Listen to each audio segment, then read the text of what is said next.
guys, Brian Stevens here with the National Real Estate Post. You know that soon to be rebranded Mortgage Shots. Our blog is going to be awesome. Anyways, today I'm going to make a case for non-QM engagement on the part of loan officers and real estate agents, and I'm going to do it for very good reason. Here's the premise. The Fed's policies demand you do this. Now, I'm not a rate expert. There's a lot of those out there. I don't profess to be a rate expert. All I can do is listen to what the Fed has to say and believe that they're not lying to me. So here's how this whole process goes. Follow me. You're looking at a 12-month housing price change from the FHFA's Housing Price Index. You'll note that from May 2021 to 2022, home values went up 19.9% nationally. Broken down, those values went up in all regions of the country except for the Pacific and the mountain regions. All that appreciation spikes inflation. So the Feds decided to drop their balance sheet, which raised mortgage rates, and raise the fund rate a whole bunch. The result? Everything gets and got more expensive, didn't it? And due to the Fed's policies,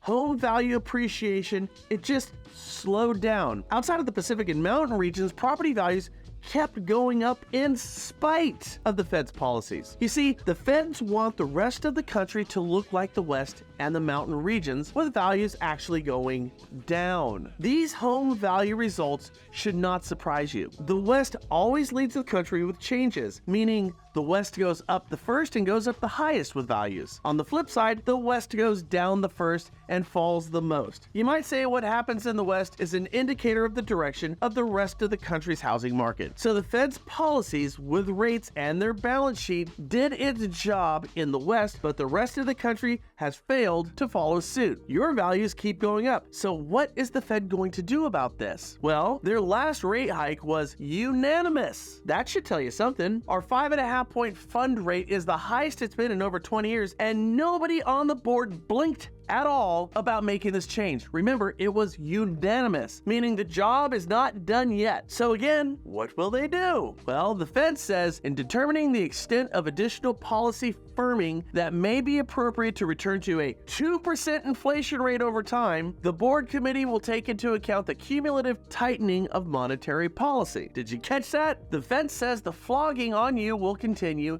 until inflation gets down to 2%. Here's a question we have then. When is that going to happen? Well, again, let's go back to the Fed. According to the Fed, core inflation by the end of 2023 will be 3.9%. You're looking at it right now. At the end of 2024, it'll be 2.6%, and at the end of 2025, 2.2%, meaning the Fed doesn't see inflation getting below 2 until after 2025. Again, these are all the Fed's words and the Fed's projections. They're the experts because they're the ones who set rates and inflation-based policy. Nobody else does it, and of course everything could change, but this is coming right from the horse's mouth. So yeah, I'm listening when they talk, and I'm hearing that our high rate course isn't going anywhere anytime soon. Now to the point of today, non-QM loans. You see, in the West, the precursor to your market, it appears that homes that are relatively impervious to a high rate environment and where homes are still being listed, those would be the most expensive houses or the ones at the top of a market. Cheap homes or less expensive homes are not getting listed in the first place. And as we showed you on yesterday's show, those homes with 3% interest rates are not getting listed, so they're not getting sold.